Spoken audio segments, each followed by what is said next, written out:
तो स्टूडेंट्स, आज की इस वीडियो के अंदर मैं आपके लिए एक्सरसाइज 13.1 का फुल सॉल्यूशन लेकर आया हूँ। इस वीडियो के अंदर हम इस एक्सरसाइज के जितने भी क्वेश्चन हैं उन सबको सॉल्व करने वाले हैं। तो बिना कोई टाइम हम खराब किए स्टार्ट करते हैं एक्सरसाइज 13.1। और इस एक्सरसाइज का जो पहला क्वेश्चन है कि निम्नलिखित सदिशों के परिमाण का परिकलन करिए। परिमाण का मतलब मैंने आपको बोला ही हुआ है कि परिमाण, किसी भी सदिश का परिमाण अगर ज्ञात करना हो तो मतलब उसकी लंबाई हमें ज्ञात करनी है। तो फर्स्ट क्वेश्चन के हमें 3 पार्ट दे रखे हैं, ए सदिश, बी सदिश और सी सदिश। हमें इन तीनों सदिशों का परिमाण ज्ञात करना है। तो परिमाण ज्ञात करने के लिए मैंने आपको बताया हुआ है कि अगर हमारे पास कोई सदिश है आर सदिश एक्स आई कैप प्लस वाई जे कैप और प्लस जेड के कैप, अगर ये हमारे पास कोई एक सदिश है तो इस सदिश का जो परिमाण था उसको इस तरीके से हम लिखते थे। ये सदिश के परिमाण को लिखने का तरीका है, 2 लाइन लगाते थे, मोड का साइन जिसको हम बोलते हैं, और यहाँ आ जाता था रूट के अंदर आई जे और के जो हैं इनके गुणांकों का जो वर्ग होगा उनका जोड़ करना होता है। मतलब रूट के अंदर लिखना है X square plus Y square और साथ में आ जाएगा प्लस में जेड स्क्वायर। तो इसी सूत्र का यूज़ करना है इन तीनों क्वेश्चंस के अंदर कि ए सदिश, बी सदिश और सी सदिश का अगर परिमाण निकालना है तो हमें ये देखना है कि आई जे और के जो गुणांक हैं वो कौन कौन से हैं। तो उन्हीं गुणांकों को यहाँ वर्ग के रूप में लिखना है। तो देखिए पहला जो है इसका फर्स्ट पार्ट इसका कि ए सदिश का परिमाण, तो ए सदिश का जो परिमाण है यही देख लीजिए कि आई का गुणांक, तो इनके गुणा में कौन सी संख्या है, तो गुणा में कुछ भी नहीं दे रखा तो अपने गुणा में 1 लगा देंगे यहाँ पर। इसी तरीके से यहाँ पर भी गुणा में 1 और यहाँ पर भी गुणा में 1 है। तो एक्स वाई जेड का मान यहाँ पर 1 1 और 1 है। तो 1 1 और 1 का वर्ग करना है कि 1 का वर्ग फिर 1 का वर्ग और फिर 1 का वर्ग, और इसको सोल्व करेंगे तो ए सदिश का परिमाण आ जाएगा तो 1 + 1 + 1, तो ये बराबर आएगा √3। ठीक है। इसी तरीके से बाकी के अपने को ये दोनों पार्ट सोल्व करने हैं कि बी सदिश का परिमाण अगर ज्ञात करना हो, बी सदिश का परिमाण, तो बी सदिश के परिमाण के लिए फिर से आई जे और के जो गुणांक है उनकी स्क्वायर करनी है। तो 2 का स्क्वायर किया सबसे पहले, तो यहाँ पर 2 का स्क्वायर फिर प्लस लगाया। अब इस बार गुणांक माइनस का 7 है तो -7 की स्क्वायर कर देंगे, तो यहाँ लिखेंगे -7 का स्क्वायर और फिर प्लस में गुणांक है -3, तो यहाँ -3 का स्क्वायर। माइनस के निशान को ब्रैकेट के अंदर ही रखना है क्योंकि स्क्वायर करनी है 7 पूरे गुणांक की। तो बी सदिश बराबर आएगा रूट में 2 का स्क्वायर फिर 7 का स्क्वायर और साथ में इधर आ जाएगा 3 का स्क्वायर। इसको सोल्व करेंगे तो सदिश बी का परिमाण, तो सदिश बी का जो परिमाण है 53 ये बन जाएगा और 9 62, तो √62 आ जाएगा। और इसी तरीके से अगर अपने को सी सदिश का परिमाण निकालना है तो वो भी हम ज्ञात कर सकते हैं। तो इसको अपने इधर लिख लेंगे सी सदिश का परिमाण, तो बराबर आ जाएगा रूट के अंदर। तो इस बार जो आई जे और के गुणांक है वो 1/√3 1/√3 और -1/√3 है। तो 1/√3 का स्क्वायर फिर 1/√3 का स्क्वायर और फिर -1/√3 का स्क्वायर। तो सी सदिश का जो परिमाण है वो आएगा 1/3 फिर 1/3 और फिर 1/3। माइनस का निशान तो बचेगा ही नहीं कहीं भी, ठीक है ना। वर्ग है तो वर्ग करने से अपने जानते ही हैं कि माइनस खत्म हो जाएगा, तो प्लस ही आएगा बीच में हमेशा। 1/3 1/3 और 1/3 को जोड़ देंगे तो ये बनेगा रूट के अंदर 3/3 और हल करोगे तो इसका आंसर कितना आ जाएगा, 1 आ जाएगा। तो सदिश का परिमाण ज्ञात करना हो तो इस सूत्र को याद रखिए कि किसी भी सदिश का परिमाण निकालना है तो आई जे और के जो गुणांक हैं उनके वर्गों के जोड़ के वर्गमूल लेना है, तो उसी से हमारे पास क्या आ जाएगा, परिमाण बन जाएगा सदिश का। ये तो हुआ फर्स्ट क्वेश्चन। सेकंड क्वेश्चन के अंदर हमें सिर्फ एग्जांपल बताने हैं कि समान परिमाण वाले 2 अलग अलग सदिश, ऐसे कोई 2 सदिश जिनका परिमाण एक जैसा हो। समान परिमाण मतलब लंबाई एक जैसी हो, लेकिन दोनों के दोनों सदिश जो हैं वो क्या होने चाहिए, विभिन्न, अलग अलग होने चाहिए। दोनों सदिश क्या होने चाहिए, अलग अलग। तो अपने इसमें कोई भी एग्जांपल दे सकते हैं, ज़रूरी नहीं है कि इसका कोई एक फिक्स आंसर हो, तो इसके अलग अलग आंसर हो सकते हैं। तो आप अपने हिसाब से जो भी जानते हैं वो लिख सकते हैं। तो जैसे मान लीजिए इसके लिए अगर अपने बात करें सेकंड क्वेश्चन के लिए, समान परिमाण, लंबाई एक जैसी हो और विभिन्न सदिश हो, अलग अलग हो, तो अपने क्या करो, एक तो लिख लो आई सदिश, अकेला आई लिख लो आई कैप, जो कि एक्स अक्ष की दिशा में इकाई सदिश है, ठीक है, एक्स अक्ष की दिशा में, ये एक्स अक्ष की दिशा में हो जाएगा। और कोमा लगा के दूसरा अपने लिख दो जे कैप, ये वाई अक्ष की दिशा में हो जाएगा। तो ये सदिश एक्स अक्ष की दिशा में है, ये वाला जो सदिश है वो y की दिशा में है, तो दो अलग अलग सदिश हो गए ये। लेकिन इन दोनों सदिशों का जो परिमाण है, इसकी लंबाई भी एक होती है और इसकी लंबाई भी क्या होती है, एक होती है। कि ये जो सदिश है ये तो है x अक्ष की दिशा में, x अक्ष की दिशा में, और ये वाला जो सदिश है वो y अक्ष की दिशा में है।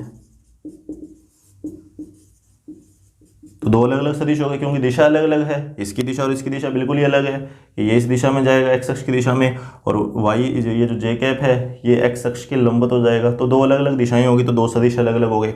इसका परिमाण और इसका परिमाण दोनों का एक जैसा है क्योंकि दोनों इकाई सदिश लिए हैं। तो इकाई सदिश का परिमाण हम जानते हैं कितना होता है, एक होता है। तो वो अपने यहाँ लिखना चाहिए तो लिख सकते हैं। तो ये एग्जाम्पल हुआ इसके लिए, सेकेंड क्वेश्चन के लिए। थर्ड क्वेश्चन के अंदर भी अपने को दो अलग अलग सदिश लिखने हैं, लेकिन इस बार उनकी दिशा एक जैसी होनी चाहिए। ठीक है, दिशा एक जैसी होनी चाहिए लेकिन दोनों सदिश अलग अलग हों। तो इसके लिए देखो अपने यहीं कर देते हैं थर्ड क्वेश्चन के लिए। तो देखो मान लो मैंने एक सदिश फिर से लिया i x अक्ष की दिशा में। ठीक है, अब दूसरा जो सदिश है वो भी x अक्ष की दिशा में होना चाहिए लेकिन इससे अलग हो। तो इससे अलग दिखाने के लिए आप कुछ भी गुणा कर दीजिए। जैसे मान लो मैंने 2 का गुणा कर दिया तो 2i कैप, ये मैंने आपको बोला भी हुआ था लास्ट वीडियो के अंदर कि i कैप और 2i कैप दोनों एक ही दिशा में होंगे, लेकिन दोनों के दोनों जो सदिश हैं अलग अलग होंगे क्योंकि दोनों का परिमाण अलग अलग है। इस सदिश का परिमाण 1 है और इस सदिश का परिमाण 2 है। कि अकेला i दे रखा है उससे कि जितनी संख्या का गुणा करोगे उतने ही परिमाण का वो सदिश बन जाएगा। तो ये दो अलग अलग सदिश हो गए जो कि एक ही दिशा में है। दोनों की दिशा तो एक जैसी है, ये भी x अक्ष की दिशा में बनेगा, ये भी x अक्ष की दिशा में बनेगा, लेकिन ये वाला जो सदिश है वो इस सदिश का दुगना है। ये वाला जो सदिश है वो इस सदिश का क्या हो गया, दुगना। तो थर्ड क्वेश्चन के लिए आप ये वाला रिजल्ट लिख सकते हैं, एक i कैप और एक 2i कैप। अब बात करते हैं हम इसके फोर्थ क्वेश्चन की। सदिश दे रखा है 2i कैप प्लस में 3j कैप, ये एक सदिश दिया हुआ है हमें, और ये सदिश इस सदिश के बराबर है। ठीक है, ये दोनों सदिश आपस में बराबर हैं, तो हमें x और y के मान ज्ञात करने हैं। तो ये बिल्कुल ही सिंपल सा क्वेश्चन है कि कभी भी अगर दो सदिश बराबर हैं, अगर दो सदिश कभी भी बराबर हों तो उनके i, j और k, ठीक है, तीनों के जो गुणांक होंगे, जैसे अब a और b है, ये दोनों सदिश क्या बराबर हो सकते हैं क्या? ये दोनों सदिश बराबर नहीं होंगे क्योंकि i, j और k तीनों के जो गुणांक हैं वो अलग अलग हैं। अगर तीनों गुणांक एक जैसे हों, तीनों गुणांक अगर एक जैसे हों, ठीक है, बिल्कुल एक जैसे, तो हम कह सकते हैं कि दोनों सदिश बराबर हैं। तो ये दो सदिश बराबर कब होंगे? जब इस सदिश के लिए i का गुणांक और इस सदिश के लिए i का गुणांक बराबर हो, फिर इस सदिश के लिए j का गुणांक और उधर वाले के लिए भी j का गुणांक बराबर हो। कि i, j cap, i cap, j cap और k कैप अगर इनके गुणांक बराबर हैं तो हम कह सकते हैं कि सदिश समान है, और अगर बराबर नहीं है तो सदिश समान नहीं है। Question number 4।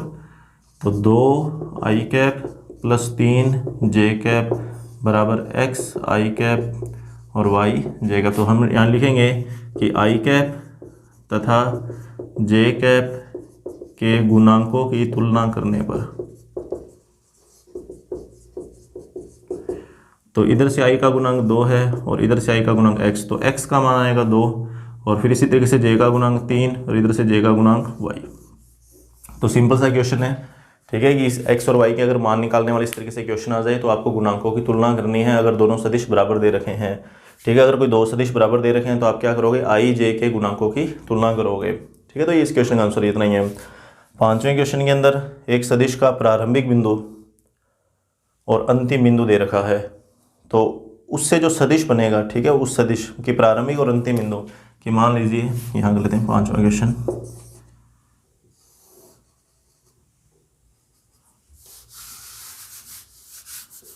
कि ये हमारे पास प्रारंभिक बिंदु है और ये हमारे पास है अंतिम बिंदु। ठीक है, मैंने इसको a और b नाम दे दिया, 2,1 और -5,7।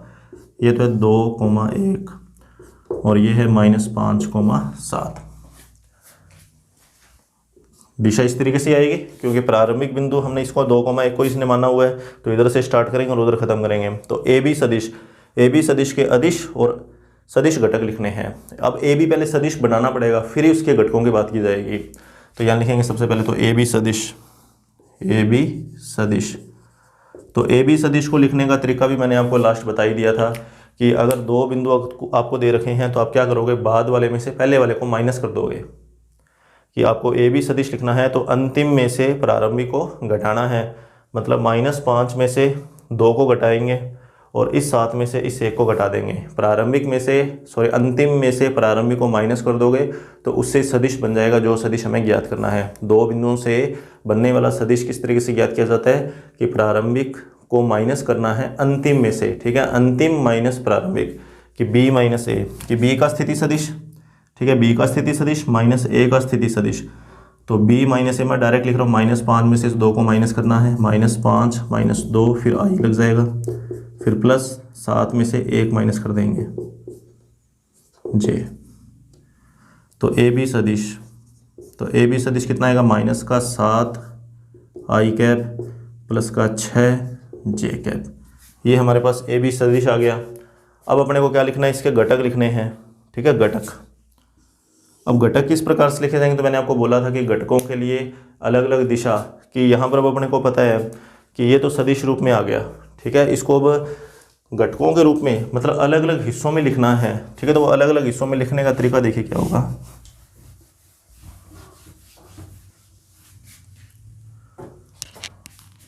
देखो सदिश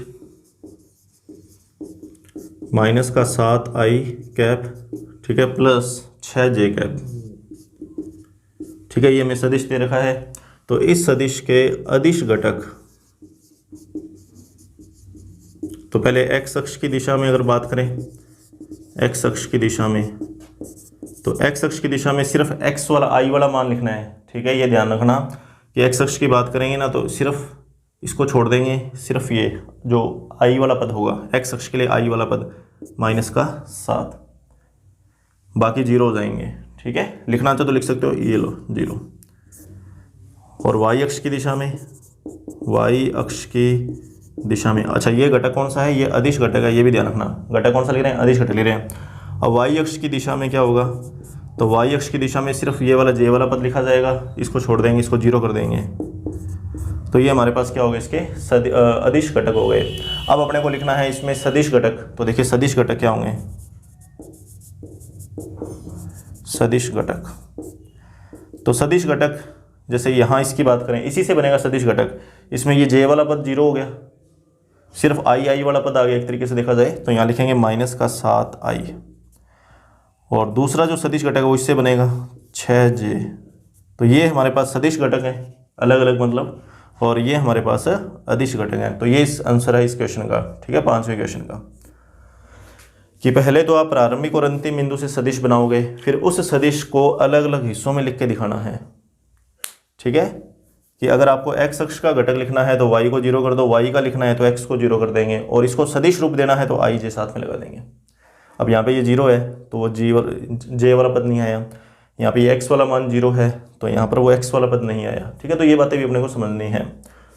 और फिर इसके बाद में जैसे ये छठा क्वेश्चन है, छठा क्वेश्चन बिल्कुल ही सिंपल सा क्वेश्चन है कि आपको अलग अलग सदिश दे रखे हैं और इन सदिशों का योगफल ज्ञात करना है, इन सदिशों का जोड़ करना है, ठीक है। अब अपने को देखो सदिश यहाँ पे एक तरीके से इनकी वैल्यू दे रखी है पहले से ही। अगर अपने को वैल्यू ना दे रखी होती तो अपने यहाँ पर इसको ज्यामितीय रूप से अपने को सोचना ही पड़ता कि किस तरीके से हो सकते हैं ताकि जोड़ कैसा आए। हालांकि अब तो इसने बोल रखा है तो अपने सामान्य तरीके से इसका जोड़ कर सकते हैं कि a b और c को जोड़ना है तो i वाले पदों में i को जोड़ देंगे, j वाले पदों में j को जोड़ देंगे, k वाले पदों में k आ जाएगा। कि इनका जोड़ सामान्य तरीके से जो बीजगणित के नियम हैं, जिस तरीके से हम x y z के पदों का जोड़ करते हैं, सहजातीय पदों को जोड़ते हैं, उसी तरीके से यहाँ पर इनका जोड़ करना है। तो सिंपल सा क्वेश्चन है ये वाला भी, जोड़ वाला।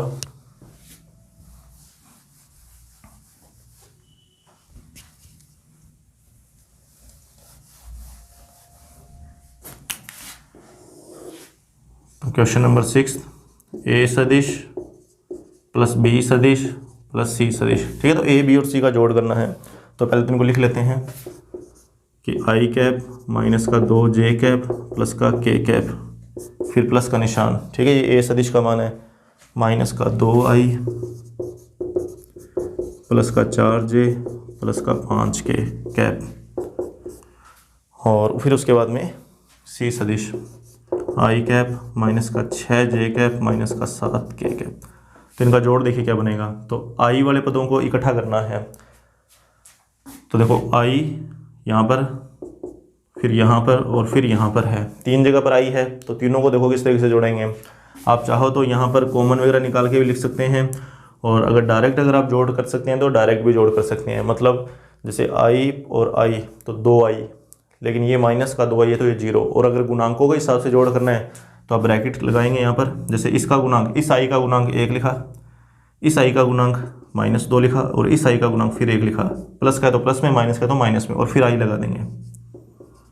फिर प्लस का निशान। अब j वाले गुणांक लिखने हैं तो -2, यहाँ j का गुणांक 4, यहाँ j का गुणांक -6, फिर प्लस k वाले गुणांक यहाँ 1, यहाँ 5 और यहाँ -7। तो 1 और 1 2 और ये 2, ये तो 0 हो ही गया, 0i कैप। ये -8 और ये +4, तो -4 ही रह जाएगा, तो -4। और ये 6 -7 तो -1 रह जाएगा, तो -k। ये लीजिए, ये जोड़ हो गया इनका। लास्ट में अगर और इसको थोड़ा और ढंग से लिखना हो तो इसको 0 को तो छोड़ ही दो, ये वाला जोड़ लिख दो आप, -4 j कैप k कैप, इस तरीके से। तो ये तो है इसके शुरू के 6 क्वेश्चन। अब देखिए इसके बाकी जो क्वेश्चन है वो देखो किस तरीके से सोल्व करने हैं।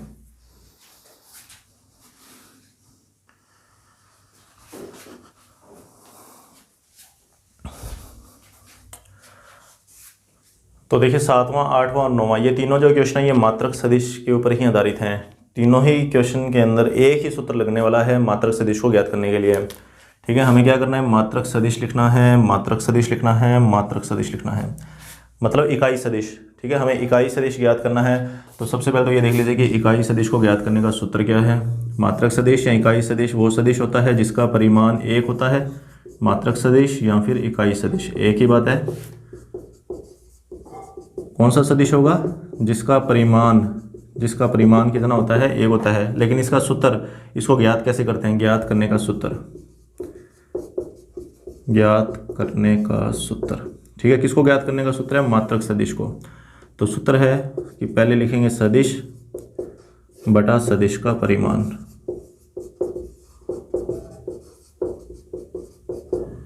देखो यहाँ से जो आंसर आएगा, यहाँ से जो भी सदिश आएगा, मतलब कौन सा सदिश आएगा, मात्रक सदिश आएगा। अब ये जो मात्रक सदिश है ये किस दिशा में आएगा, तो ये इसी सदिश की दिशा में आएगा। मतलब जिस सदिश के लिए हमने ये सूत्र लिखा उसी का ये मात्रक सदिश है, उसी की दिशा में है। ठीक है, ये चीज़ अपने को समझनी है कि हम जिस भी सदिश का मात्रक सदिश लिखना चाहते हैं, कि मान लो कि a कैप, इस तरीके से a कैप। ठीक है, मात्रक सदिश के लिए कैप यूज़ करते हैं। और यहाँ आ गया सदिश a बटा a सदिश का परिमाण। तो ये जो हमारे पास रिजल्ट आएगा, ये रिजल्ट जो है ये a सदिश का मात्रक सदिश है, जो a की दिशा में ही है, जो a सदिश की दिशा में होगा। ठीक है, ये क्या चीज़ है, a सदिश की दिशा में मात्रक सदिश। ठीक है, दिशा की जगह हम अनुदिश ये शब्द भी यहाँ पर यूज़ कर सकते हैं। तो एग्ज़ाम में कैसा भी आ सकता है, अनुदिश भी आ सकता है और दिशा में भी आ सकता है। तो फर्स्ट क्वेश्चन में देखो कि सी सदिश हमें दे रखा है, ये सी सदिश का मान है और इसी सी सदिश की दिशा में मात्रक सदिश लिखना है। तो बिल्कुल सिंपल सा सूत्र अपने को यहाँ पर काम करना है कि सदिश बटा सदिश का परिमाण, इस सूत्र का यूज़ करना है। सदिश का परिमाण मतलब सबसे पहले तो हम यहाँ पर सी सदिश का परिमाण लिख लेते हैं, सी सदिश का परिमाण। तो ये आएगा रूट में। अब आई जे और के जो गुणांक है 1 और 2। ठीक है, 1 1 2, तो 1 का स्क्वायर, फिर 1 का स्क्वायर और फिर 2 का स्क्वायर। तो ये आएगा रूट के अंदर 1 + 1 + 4, मतलब रूट में आ जाएगा कितना, 6। ये आया सी सदिश का परिमाण। अब आपने यहाँ लगाएंगे ये वाला सूत्र।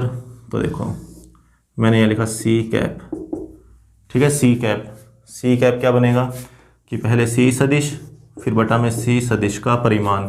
ये सी की दिशा में इकाई सदिश है, इसको अपने कह सकते हैं कि सी की दिशा में, सी मतलब सी सदिश। ठीक है, सी सदिश की दिशा में मात्रक सदिश। आप इस तरीके से इसको लिख सकते हैं यहाँ पर।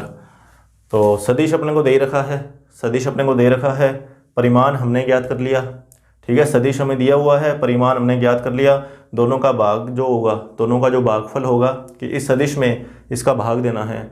तो इस सदिश में जब हम इसका भाग देंगे तो जो रिजल्ट आएगा वो हमारे पास मात्रक सदिश का रिजल्ट आ जाएगा। तो अपने कह सकते हैं कि सी कैप, ठीक है, सी कैप, तो इन तीनों के बटा में रूट 6 आ जाएगा, मतलब आई कैप प्लस जे कैप प्लस 2 के कैप, और इसके बटा में क्या लिखना है, रूट 6। तो ये हमारा आंसर है। आप चाहो तो रूट 6 को तीनों के बटा में अलग अलग भी लिख सकते हैं, वो भी सही है, ठीक है। रूट 6 को तीनों के बटा में अलग अलग भी लिखा जा सकता है। आंसर यहाँ तक छोड़ दोगे तो भी सही है, अलग अलग लिखोगे वो भी सही होगा। अब अपने सेकंड इस क्वेश्चन की बात करते हैं, 8वें क्वेश्चन की।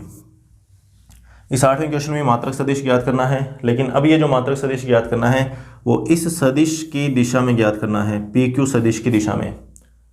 अच्छा, पी क्यू सदिश मतलब पी और क्यू ये दो बिंदु हैं, ये दो बिंदु आपको दिखाई दे भी रहे हैं। तो पहले तो दो बिंदुओं से बनने वाला सदिश लिखना पड़ेगा। यहाँ तो सदिश दे रखा था लेकिन यहाँ पर सदिश दे नहीं रखा, तो पहले वो सदिश ज्ञात करना पड़ेगा।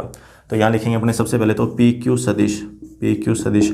तो दो बिंदुओं से गुजरने वाला सदिश कैसे ज्ञात किया जाता है कि बाद वाले में से पहले वाले को माइनस किया जाता है। तो बाद वाले में से पहले वाले को माइनस करना है, तो मैं अभी डायरेक्ट लिखूंगा कि 4 - 1 तो 3 आई कैप, ठीक है, 3 आई कैप। फिर 5 - 2 3 जे कैप, फिर 6 - 3 के कैप। तो ये तो हमारे पास आ गया सदिश। अब मुझे इसी सदिश की दिशा में, ठीक है, इसी सदिश की दिशा में मात्रक सदिश लिखना है, ठीक है, इसी सदिश की दिशा में मुझे क्या करना है, मात्रक सदिश लिखना है। अब मात्रक सदिश कैसे ज्ञात करेंगे, हम सबसे पहले इसका परिमाण निकाल लेंगे, इसका परिमाण। तो इस सदिश का परिमाण, ठीक है, पी क्यू सदिश का परिमाण। तो पी क्यू सदिश का परिमाण आएगा रूट में आई जे और के गुणांक, उनकी स्क्वायर करनी है तो 3 का स्क्वायर, फिर 3 का स्क्वायर और फिर 3 का स्क्वायर, ठीक है, 3 का स्क्वायर, फिर 3 का स्क्वायर, फिर 3 का स्क्वायर। तो ये परिमाण बन गया रूट के अंदर कितना, ठीक है, 9 18 ये 27 हो जाएगा। 27 के आप गुणनखंड कर सकते हैं, तो वहाँ से आप इसको डायरेक्ट लिख भी सकते हैं। पहले तो इसको लिखा 27, 3 × 27 तो 3√3 बन जाएगा ये।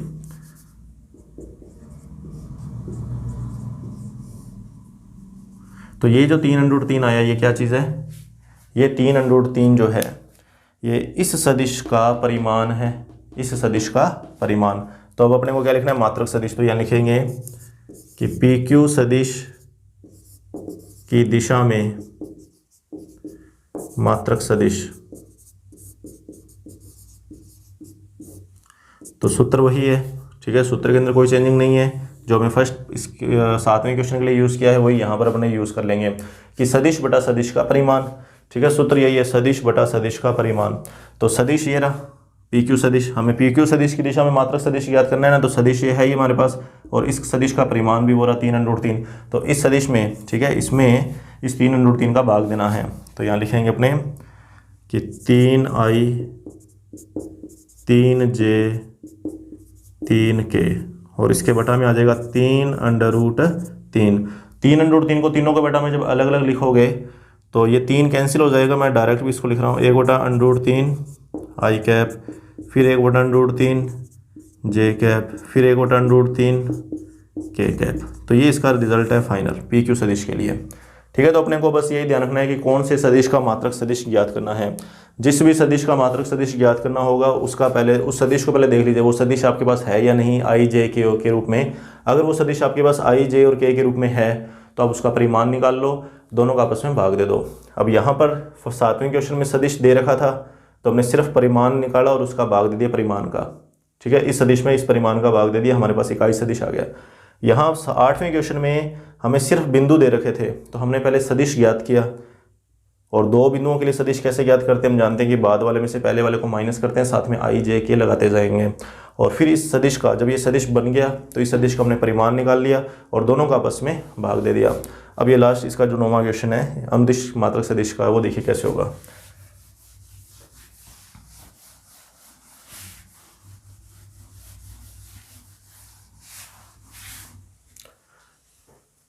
तो इस बार ए सदिश और बी सदिश ये दो सदिश तो दे रखे हैं, लेकिन मात्रक सदिश जो ज्ञात करना है वो इनका नहीं ज्ञात करना, मात्रक सदिश ज्ञात करना है ए प्लस बी की दिशा में। ये भी चीज़ अपने को ध्यान में रखनी है कि हमें जो मात्रक सदिश ज्ञात करना है वो पहले अपने को समझना है कि ज्ञात किसके लिए करना है। जिस सदिश के लिए मात्रक सदिश ज्ञात करना है वो सदिश हमारे पास होना चाहिए, ठीक है, जैसा कि मैंने आपको लास्ट अभी बता ही दिया है। तो a प्लस बी की दिशा में मात्रक सदिश, तो इसका मतलब a प्लस बी का मान आपके पास पहले होना चाहिए। तो a प्लस बी, a सदिश साथ में आ जाएगा b सदिश, तो दोनों का जोड़ करना है। तो i में i जोड़ देंगे, यहाँ पर i का गुणांक 2 है, यहाँ पर i का गुणांक -1 है, 2 - 1 i कैप, फिर यहाँ j का गुणांक और यहाँ j का गुणांक -1 + 1।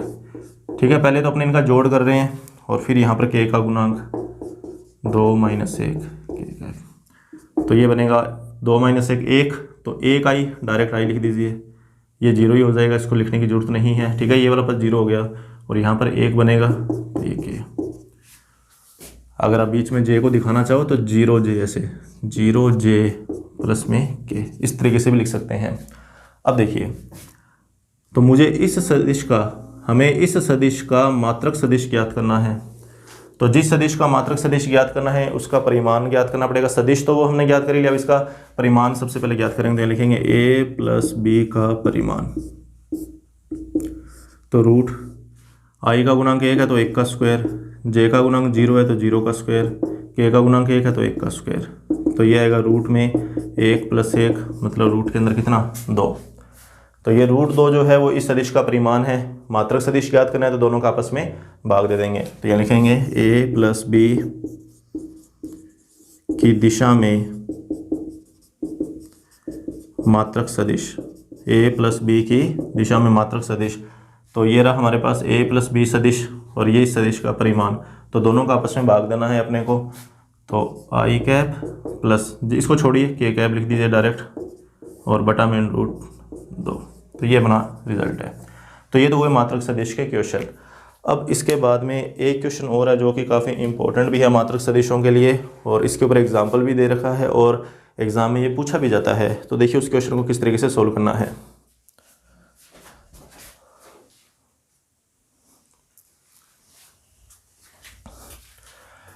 तो देखिए क्वेश्चन नंबर 10 कि सदिश 5 i cap minus j cap plus में 2 k कैप के अनुदिश एक ऐसा सदिश ज्ञात करना है जिसका परिमाण कितना हो, 8 इकाई हो। हमें एक सदिश ज्ञात करना है, इस बार सिर्फ सदिश।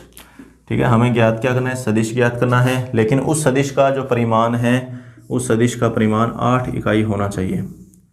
हमें एक ऐसा सदिश ज्ञात करना है जिसका परिमाण क्या हो, 8 इकाई हो। अब इसके अलावा हमें सिर्फ इतना पता है कि जो सदिश हमें ज्ञात करना है वो सदिश इस सदिश की दिशा में है। अब इस क्वेश्चन को करने से पहले एक चीज़ मैं आपको वापस वो रिवाइज करवा दूं जो कि हमने लास्ट वीडियो के अंदर किया था, कि जैसे अगर अपने आई कैप की बात करते हैं, ठीक है, ये आई कैप क्या चीज़ है, ये एक्स अक्ष की दिशा में इकाई सदिश है। एक्स अक्ष की दिशा में इकाई सदिश, एक्स अक्ष की दिशा में इकाई सदिश। अगर अपने बात करें कार्तीय तल की, तो यहाँ पर एक बिंदु ले लिया हमने 1,0, ठीक है, ये एक्स अक्ष और ये वाई अक्ष, ये मूल बिंदु, इसको नाम दे दिया ए। तो ओ ए सदिश जिसको हमने आई कैप बोल दिया था, ध्यान होगा आपको, ओ ए सदिश को हमने आई कैप बोला था, तो ये एक्स अक्ष की दिशा में इकाई सदिश था, जैसे यहाँ है।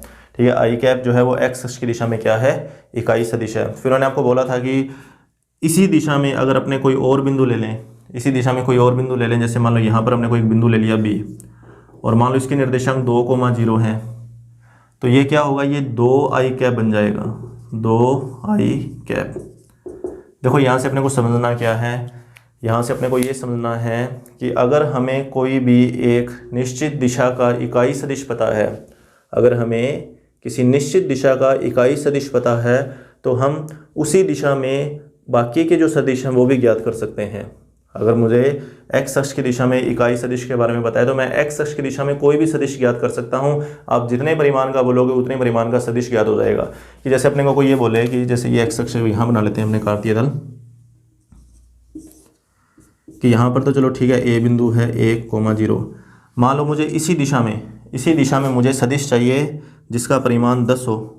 मान लो एक ऐसा सदिश चाहिए जिसका परिमाण क्या हो, 10 हो। अब मुझे पता है कि यहाँ तक की जो दूरी है वो 1 के बराबर है, और ये एक इकाई सदिश है जिसको हम आई क्या बोल रहे हैं। अगर अपने सिर्फ ओ ए की बात करें तो ये आई कैप के बराबर है जिसका परिमाण 1 है।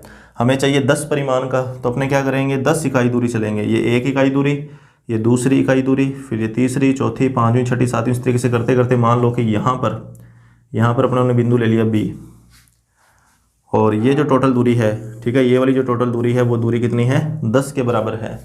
अगर ये दूरी 10 के बराबर है और ये अगर एक्स अक्ष है, अगर ये दूरी 10 इकाई के बराबर है और ये अगर एक्स अक्ष है, तो O से लेकर B तक अगर मैं इसको सदिश बना दूं, अगर O भी इसको दिश रेखाखंड एक दिशा प्रदान कर दूं, O से B की, ऐसे O से B की तरफ एक दिशा प्रदान कर दूं, तो OB सदिश जो है वो 10 i कैप के बराबर हो जाएगा। ठीक है, इस चीज़ को समझना है कि अगर हमें निश्चित दिशा का इकाई सदिश पता है, अगर हमें किसी एक दिशा का इकाई सदिश पता लग जाए, किसी एक दिशा का, कि मान लो कि ये कोई एक दिशा है सदिश की, अगर मुझे इस दिशा का इकाई सदिश पता लग जाए तो मैं इस दिशा के अंदर किसी भी परिमाण का सदिश ज्ञात कर सकता हूँ। बस मुझे करना क्या है, जिस परिमाण का सदिश ज्ञात करना है उसी परिमाण से उस इकाई सदिश को गुणा करना है। कि अगर हमें, वापस बोल रहा हूँ मैं, कि निश्चित दिशा में, अगर हमें निश्चित दिशा में इकाई सदिश का मान पता है, कि अगर मुझे इस दिशा का इकाई सदिश अगर पता है तो मैं इस दिशा में ही बाकी कितने मर्जी सदिश ज्ञात कर सकता हूं अगर मुझे उनका परिमाण पता है।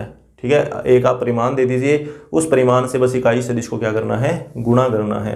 देखिए इस क्वेश्चन को भी यहाँ कैसे सोल्व करेंगे अपने।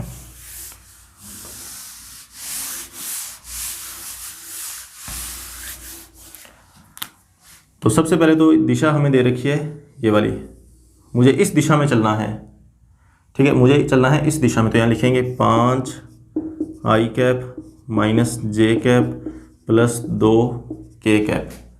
ठीक है, मैं क्या करूँगा, पहले इसका इकाई सदिश ज्ञात करूँगा। इससे क्या है कि मुझे इसकी एक निश्चित दिशा पता लग जाएगी। मतलब इकाई सदिश जो होता है वो एक निश्चित दिशा में चलता है, तो इस सदिश के लिए अगर मैं इकाई सदिश ज्ञात कर लूँ तो इस सदिश की एक निश्चित दिशा हमें मिल जाएगी। ठीक है, उस निश्चित दिशा को अपने इकाई सदिश बोल रहे हैं यहाँ पर। तो देखो कैसे, तो इस सदिश का इकाई सदिश कैसे ज्ञात करेंगे, तो देखिए 5 i cap minus 6 J cap plus में 2 के कैप और बटा में रूट 5 का स्क्वायर किया 25, फिर माइनस 1 का स्क्वायर करूँगा 1 और 2 का स्क्वायर करूँगा 4।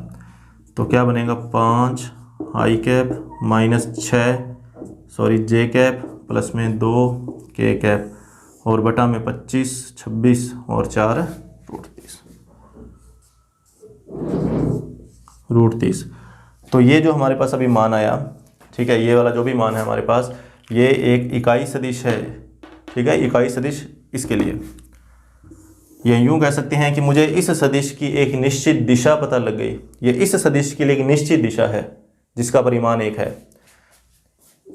ये है कि दिए गए सदिश की निश्चित दिशा, दिए गए सदिश की निश्चित दिशा जिसका परिमाण 1 है, जिसका परिमाण कितना है, 1 है।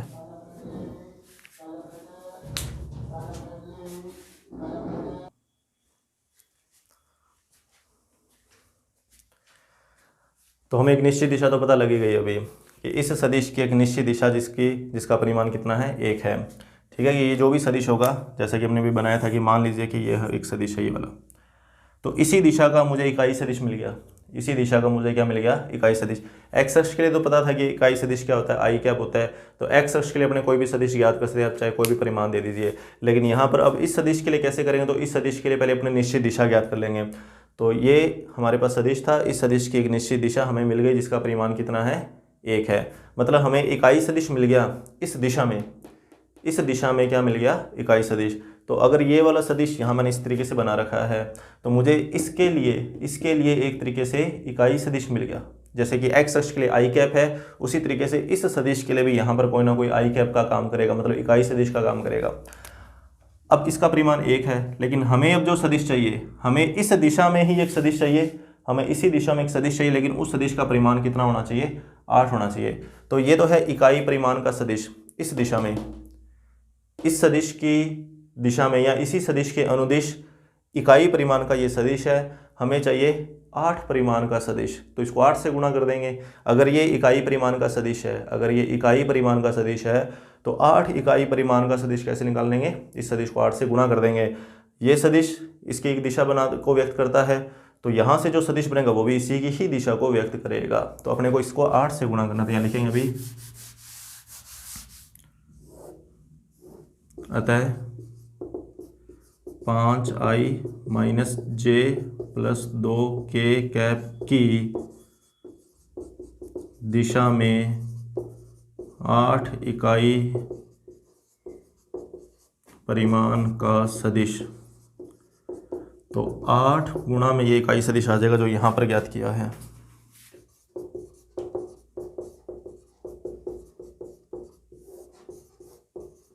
ये लीजिए, तो ये इसका रिजल्ट है। 8 का अंदर गुणा कर दीजिए। अगर ये रूट 30 के कोई गुणनखंड अगर कर सकते हो तो वो कर दीजिए, पर होंगे 6 पंजा 30 और 2 3 6 होंगे नहीं, ठीक है। तो ऐसा कैसे बढ़ा रहेगा ये, 8 का अंदर गुणा कर दो बस, 8 का अंदर गुणा कर देंगे और रूट 30 बटा में अलग अलग लिखना जो लिख सकते हो, मतलब 40, ठीक है, 40 आई कैप माइनस 8 जे कैप, 8 दूनी 16 के कैप, और रूट 30 को सबके बटा में लगाओ तो सबके बटा में लगा दो, चाहे यहाँ रखो तो यहाँ भी रख सकते हैं। ये फाइनल रिजल्ट है इसका। तो इस तरीके से इस क्वेश्चन को सोल्व करना है। ऐसे एक एग्जाम्पल भी है तो उस एग्जाम्पल को भी आप करके देख लेना। नेक्स्ट क्वेश्चन सोल्व कर लेते हैं अभी।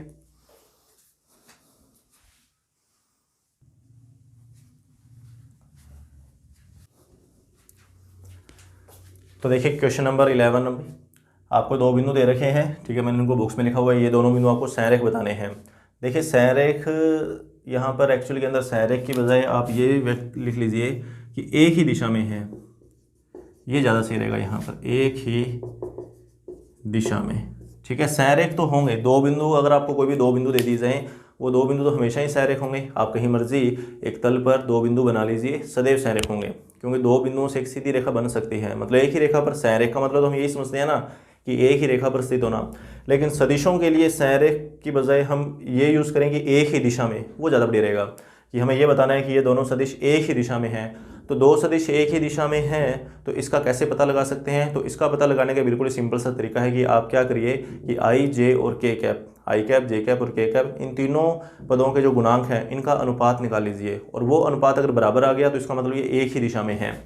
कि अगर मैं बात करूँ क्वेश्चन नंबर 11 की, कि आई कैप के गुणांकों का अनुपात, आई कैप के गुणांकों का अनुपात, तो आई कैप के गुणांकों का अनुपात देखिए 2 इधर है और -4 इधर है, मतलब 2 बटा -4। हल करोगे तो कितना आएगा, -1/2, ठीक है, -1/2। इसी तरीके से जे कैप के गुणांकों का अनुपात निकाल लीजिए। तो इधर -3 है और इधर 6 है, तो -3/6। इसको हल करोगे तो ये भी -1/2 आएगा। और इसी तरीके से आप के के लिए करेंगे तो के के लिए, ठीक है, के के लिए अगर अपने बात करें तो 4 बटा -8, 4 बटा -8, तो इसको भी हल करने पर कितना आएगा, -1/2। तो आप क्या लिखोगे कि यहाँ आई जे और के गुणांकों का जो अनुपात है वो बराबर है। तो इसका मतलब ये तीनों जो ये दोनों सदिश, ठीक है, ये दोनों सदिश संरेख हैं, मतलब एक ही रेखा पर हैं। तो इस तरीके से आप इस संरेख कंसेप्ट को समझ सकते हैं। लेकिन संरेख की बजाय आप एक ही दिशा में यूज़ कीजिए, ये ज़्यादा बढ़िया रहेगा। संरेख तो हमेशा दो बिंदुओं की अगर संरेख की बात आती है तो वो हमेशा संरेख तो होते ही हैं, लेकिन यहाँ पर एक्चुअल के अंदर संरेख की बजाय क्या लिखना चाहिए, एक ही दिशा में। चलिए ये 12वां क्वेश्चन सोल्व करें। 12वें क्वेश्चन में सिंपल सा एक डायरेक्ट अपने को सूत्र लगाना है। मैंने लास्ट वीडियो के अंदर वो सूत्र आपको बता भी दिया था। पी और क्यू आपको दो बिंदु उनके स्थिति सदिश दे रखे हैं, ठीक है, पी और क्यू के स्थिति सदिश आपको दे रखे हैं, अनुपात भी आपको दे रखा है। हमें अंतः विभाजन और बाह्य विभाजन के लिए आर बिंदु का स्थिति सदिश ज्ञात करना है। अगर डायग्राम बनाना चाहें कि जैसे मान लीजिए कि यहाँ पर P और यहाँ पर Q और यहीं कहीं मान लीजिए कि R है और ये अनुपात है 2:1। तो अनुपात के लिए मैंने आपको बोला था M और N, तो ये M का मान और ये N का मान 2 और 1। A सदिश और B सदिश, तो A सदिश और B सदिश भी आपको बता रखा है, ठीक है। इसको A सदिश मान लीजिए कि I cap plus 2J cap minus K cap, और B सदिश माइनस का I कैप प्लस का J कैप और प्लस का K कैप। अब आपको R बिंदु के निर्देश R बिंदु का स्थिति सदिश ज्ञात करना है अंतः विभाजन के लिए और बाह्य के लिए, दोनों के लिए। तो दोनों के लिए अलग अलग सूत्र लगाना है बस हमें यहाँ पर। तो अंतः विभाजन के लिए, तो अंतः विभाजन के लिए R सदिश, ठीक है, डायरेक्ट लिखेंगे अंतः विभाजन के लिए R का स्थिति सदिश, R का, ठीक है, R एक बिंदु है और इस बिंदु का हम क्या लिखना चाहते हैं, स्थिति सदिश लिखना चाहते हैं। तो अंतः विभाजन के लिए R बिंदु का जो स्थिति सदिश है वो क्या होगा, तो पहले सूत्र लिख लेते हैं, MB सदिश प्लस NA सदिश और बटा में आ जाएगा M प्लस N। बाह्य के लिए क्या होता था, बीच में माइनस आ जाता था ऊपर और नीचे। अब प्लस आएगा अंतः के लिए। अब m, b और n इनके मान, तो इनके मान ये रहे, तो m का गुना इधर हो जाएगा b के साथ और n का गुना इधर a के साथ हो जाएगा। तो ये एक मैं करवा देता हूँ, बाकी जो बाह्य वाला है वो आप खुद करके देखेंगे। तो बटा में तो आ जाएगा 2+1, अनुपातों का जोड़ 2+1, तो 2 का गुना यहाँ इसके साथ, तो 2 का गुना आ जाएगा माइनस का i प्लस का j प्लस का k, फिर प्लस का निशान और 1 का गुना, इस 1 का गुना इस 1 के साथ, तो i cap plus 2j cap minus k cap. Calculation है सिंपल सी, इसको सोल्व कर लीजिए। तो देखिए बटा में तो 3 लिख देते हैं, बटा में 2+1 3 तो आना ही है। 2 का गुना यहाँ हो जाएगा, यहाँ हो जाएगा, यहाँ हो जाएगा, तीनों के साथ 2 का गुना कर देंगे, तो माइनस का तो आ जाएगा 2i, प्लस का आ जाएगा 2j, फिर प्लस का आ जाएगा 2k, फिर 1 का गुना तीनों से कर देंगे, तो i कैप, फिर 2j cap minus k cap. और अब इसमें वही i वाले पदों को अलग कीजिए, j वाले पदों को अलग कीजिए, k वाले पदों को अलग कीजिए, बटा में 3 पड़ा रहेगा, ये इसका फाइनल रिजल्ट हो जाएगा। तो देखो माइनस का 2i है और प्लस का i है, यहाँ लिख देता हूँ r सदिश के लिए जो भी आएगा आंसर, माइनस का 2i और प्लस का i, मतलब माइनस का i, 2j 4j प्लस का, फिर 2k और माइनस का k, तो प्लस का k रह जाएगा, बटा में कितना 3। तो ये हमारे पास अंतः विभाजित करने वाला जो बिंदु है उसका स्थिति सदिश है। ठीक है, अंतः विभाजन करने वाला बिंदु r है, तो r बिंदु का स्थिति सदिश -i प्लस में 4j प्लस में k और बटा में 3। बाह्य के लिए आप खुद सोल्व करेंगे, बाह्य के लिए यहाँ और यहाँ पर आपको क्या करना है, माइनस लगाना है। 13वें क्वेश्चन की बात करते हैं।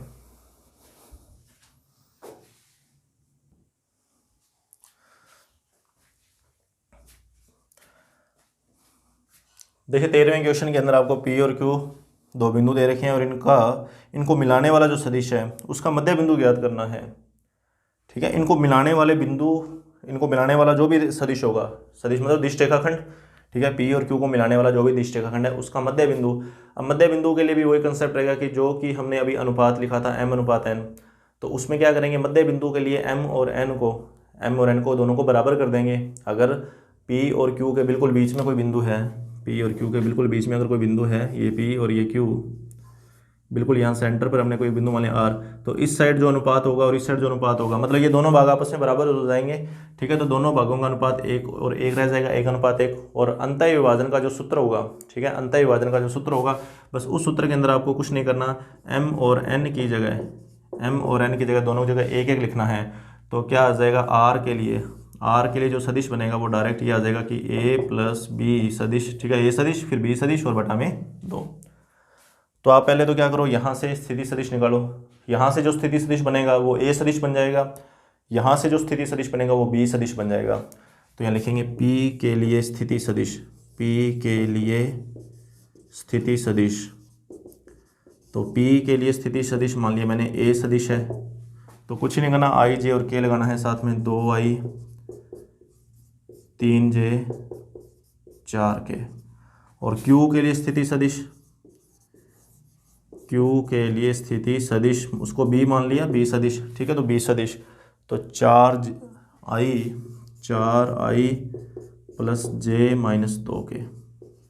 क्या करेंगे, अभी दोनों का जोड़ करके और उसका आधा करना है, मतलब i में i जोड़ दो, j में j जोड़ दो और k में k जोड़ दो और फिर उसका हाफ कर दो। तो हमारे पास मध्य बिंदु का स्थिति सदिश,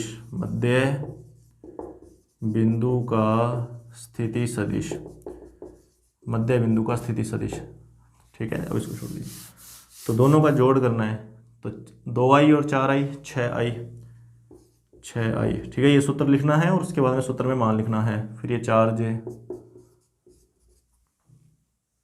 2k बटा में 2 का भाग जा रहा है तो 2 का भाग दे दो, तो 3i plus 2j plus k। तो ये हमारे पास मध्य बिंदु आ जाएगा P और Q के लिए। ठीक है, लास्ट क्वेश्चन है, हमें 3 स्थिति सदिश दे रखे हैं और हमें ये बताना है कि इन तीनों स्थिति सदिशों से एक समकोण त्रिभुज बनता है और एक्चुअल में ये तीनों स्थिति सदिश जो है वो समकोण त्रिभुज के शीर्ष हैं। ठीक है, ये चीज़ इसमें काफ़ी इंपॉर्टेंट है कि हमें ये जो स्थिति सदिश दे रखे हैं ये शीर्षों के दे रखे हैं।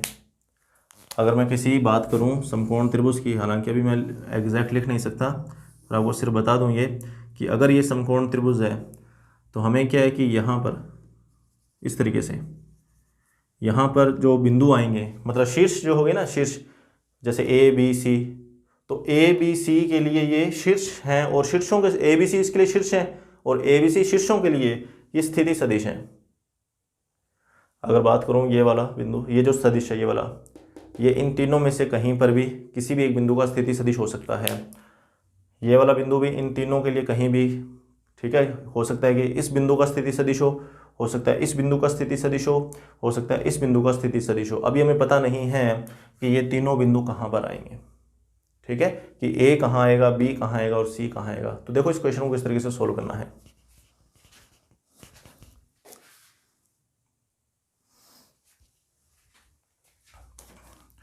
तो इसमें लिखेंगे अपने कि माना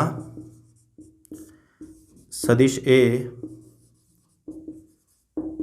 बिंदु ए का स्थिति सदिश है। हालांकि ये दिया हुआ है, माना तो नहीं लिखेंगे, बुक में दिया हुआ है या प्रश्न में देख लेना, सीधा लिखेंगे दिया है जो ए सदिश है वो बिंदु ए का स्थिति सदिश है, बी जो है वो बिंदु बी का स्थिति सदिश है, और जो सी है, सी सदिश मतलब ये सी बिंदु का स्थिति सदिश है। एक तो ये चीज़ अपने को ध्यान में रखनी है। शीर्षों के स्थिति सदिश आपको दे रखे हैं, ध्यान देना, शीर्षों के स्थिति सदिश दे रखे हैं। हमें सिद्ध करना है ये समकोण त्रिभुज बनेगा, हमें सिद्ध करना है कि इनसे जो बनेगा त्रिभुज वो कौन सा है, समकोण त्रिभुज। और समकोण त्रिभुज को अभी तक हमने सिद्ध किया है तो वो पाइथागोरस थ्योरम से किया है।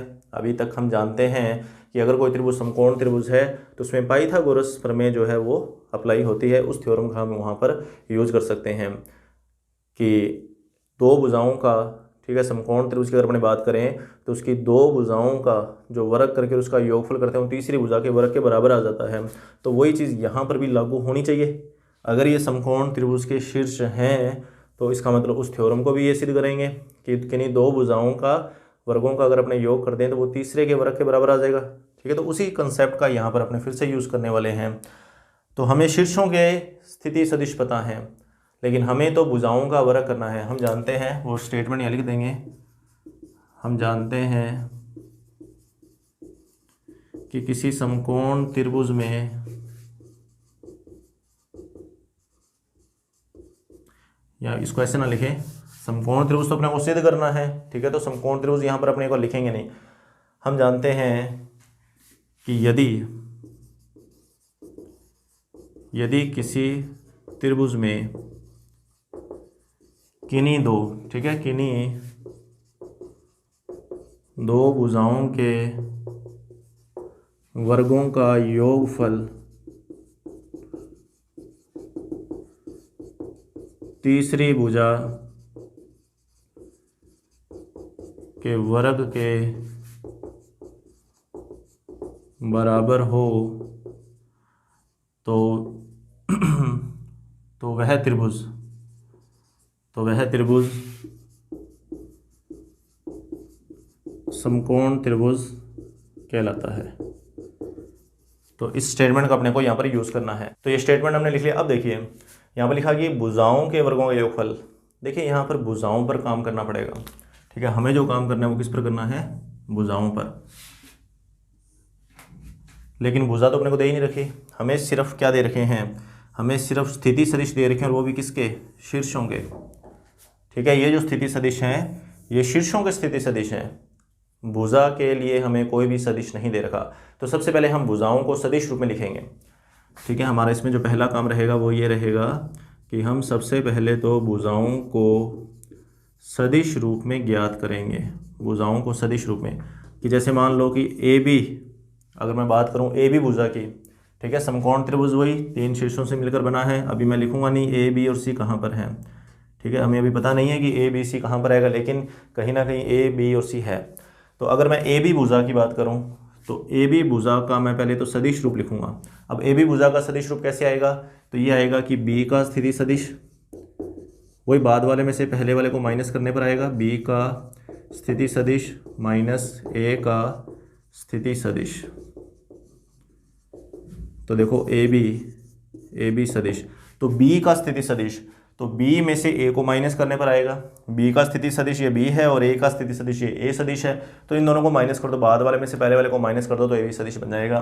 तो 2 में से इस 3 को माइनस करना है तो माइनस का i कैप, फिर माइनस j में से -4 को माइनस करना है तो प्लस का 3, ठीक है, माइनस j में से -4 को माइनस करेंगे तो प्लस का 3j कैप, फिर इस k में से इस माइनस के 4 के को माइनस करेंगे तो प्लस 5k। ये हमारे पास पहली एक भुजा आ गई स्थिति सदिश के रूप में, ठीक है, ये प्रथम भुजा का स्थिति सदिश है। इसकी लंबाई निकाल लेते हैं। ये भुजा तो आ गई सदिश के रूप में, अगर मैं इसका परिमाण निकाल लूँ, ए बी का परिमाण निकाल लूँ तो देखिए -1 का स्क्वायर, फिर 3 का स्क्वायर और फिर 5 का स्क्वायर, तो 1 + 9 + 25 रूट में कितना 35 ए बी, ये हमारे पास ए बी भुजा आ गई रूट 35। इसी तरीके से अपने बी सी सदिश और ए सी सदिश ज्ञात कर लेंगे। तो बी सी सदिश, तो सी में से बी को माइनस करना पड़ेगा, तो सी में से बी को माइनस करेंगे तो आई में से 2i को माइनस करेंगे तो माइनस का i, -3 में से माइनस के j को माइनस करेंगे तो माइनस का 2j, ठीक है, ये आप खुद करके देख सकते हैं। -5 में से इसको माइनस करेंगे तो माइनस का 6k। तो इसकी भी लंबाई निकाल लो, तो इसकी लंबाई आएगी रूट में, ठीक है। मैं इनकी लंबाइयाँ निकाल रहा हूँ भुजाओं की, पहले भुजाओं का सदिश निकाल रहा हूँ फिर भुजाओं की लंबाई निकाल रहा हूँ। तो इसकी लंबाई आएगी, इनका स्क्वायर करना है तो 1 का स्क्वायर 1, इधर 2 का स्क्वायर किया और इधर से 6 का स्क्वायर किया, तो रूट में आ गया ये 41। बी सी भी आ गया, साथ में इकाई शब्द लगाना तो लगा सकते हैं, ठीक है, बी सी रूट 41 इकाई है। और अब रह गया हमारे पास ए सी, ए सी, तो ए सी सदिश, तो सी में से ए को माइनस करेंगे, तो सी में से ए को माइनस करेंगे तो माइनस का 2i, मैं डायरेक्ट माइनस करके लिख रहा हूँ, फिर ये प्लस का j और फिर ये माइनस का k, और इसकी भी लंबाई निकाल लो। तो रूट में स्क्वायर करना है तो 4 + 1 + 1, तो ये आ गया रूट में 6 इकाई। तो हमारे पास तीनों भुजाएं आ गई, तीनों भुजाओं की लंबाइयाँ आ गई, ठीक है। ए बी भुजा की लंबाई रूट 35 है, बी सी भुजा की लंबाई रूट 41 है और ए सी भुजा की लंबाई रूट 6 है। करना क्या था, यदि किसी त्रिभुज में किन्हीं दो भुजाओं के वर्गों का योगफल, किन्हीं दो भुजाओं के, तीन भुजाएं हैं आपके पास, ठीक है, ए बी, बी सी और ए सी, किन्हीं दो भुजाओं के वर्गों का योगफल अगर तीसरी भुजा के वर्ग के बराबर हो गया तो वो समकोण त्रिभुज बन जाएगा। वो जो त्रिभुज है वो कौन सा त्रिभुज बन जाएगा, समकोण त्रिभुज। अब यहाँ पर आपको साफ दिख भी रहा होगा, अगर अपन इनकी स्क्वायर कर दें, ठीक है, स्क्वायर इसको हटाएं, तो ए बी का स्क्वायर, तो ए बी की स्क्वायर करूँगा तो 35 बनेगा, बी सी की स्क्वायर करेंगे तो 41 बनेगा और ए सी की स्क्वायर करेंगे तो 6 बनेगा। ये स्क्वायर आ गया और यहाँ पर साफ है, स्पष्ट है कि ए बी स्क्वायर और ए सी स्क्वायर, ए बी स्क्वायर और ए सी स्क्वायर जो है वो बराबर किसके है, बी सी स्क्वायर के, जो कि पाइथागोरस थ्योरम है, ठीक है, जो कि